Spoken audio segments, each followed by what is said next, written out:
వెళ్ళింది ఒకదానికి, అక్కడ జరిగింది ఇంకొకటి.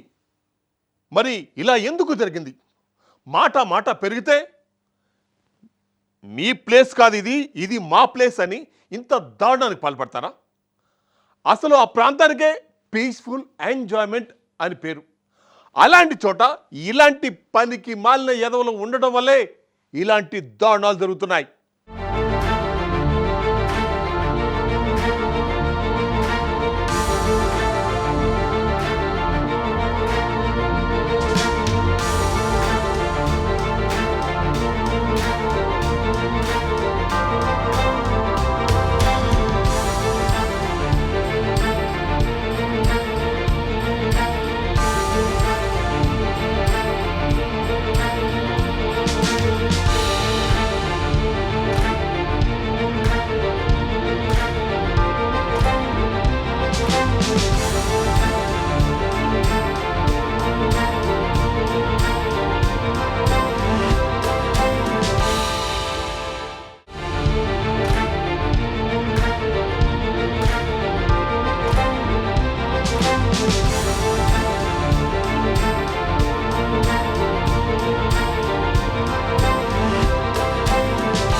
న్యూ ఇయర్ను ప్రపంచవ్యాప్తంగా ఎంతో గ్రాండ్ లెవెల్లో జరుపుకున్నారు.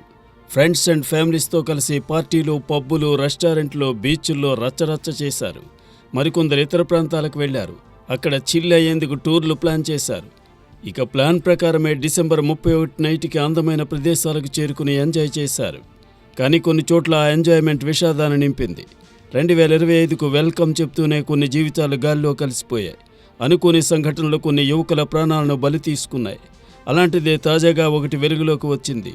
న్యూ ఇయర్ వేడుకలకు గోవాకు వెళ్లిన ఆంధ్రప్రదేశ్ యువకుడిని అక్కడి రెస్టారెంట్ మాఫియా కర్రలతో కొట్టి చంపేసింది.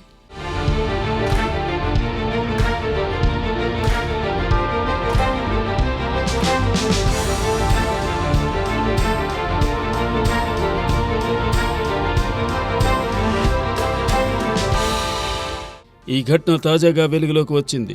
పూర్తి వివరాల్లోకి వెళ్తే, నూతన సంవత్సర వేడుకల కోసం ఏపీలోని తాడేపల్లిగూడెం నుండి కొందరు యువకులు గోవాకు ప్లాన్ చేసుకున్నారు.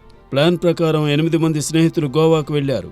అక్కడ డిసెంబర్ 29 ఆదివారం అర్ధరాత్రి గోవాలో రెస్టారెంట్కి వెళ్లారు.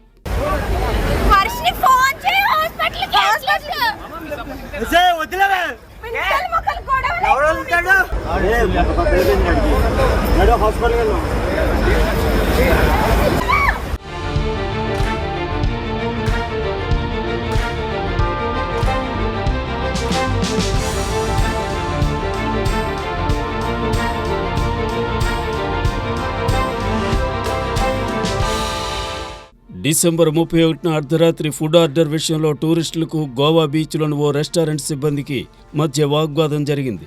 రేట్ల గురించి ప్రశ్నించిన యువకులపై రెస్టారెంట్ నిర్వాహకులు దాడి చేశారు. కర్రలతో తీవ్రంగా కొట్టారు. దాడిలో రవితేజ్ అనే యువకుడు తీవ్రంగా గాయపడ్డాడు. వెంటనే అతన్ని ఆసుపత్రికి తరలించే ప్రయత్నం చేశారు. కానీ మార్గమధ్యంలోనే రవితేజ్ మృతి చెందాడు. ప్రస్తుతం అందుకు సంబంధించిన వార్త నెట్టింట వైరల్ అవుతోంది.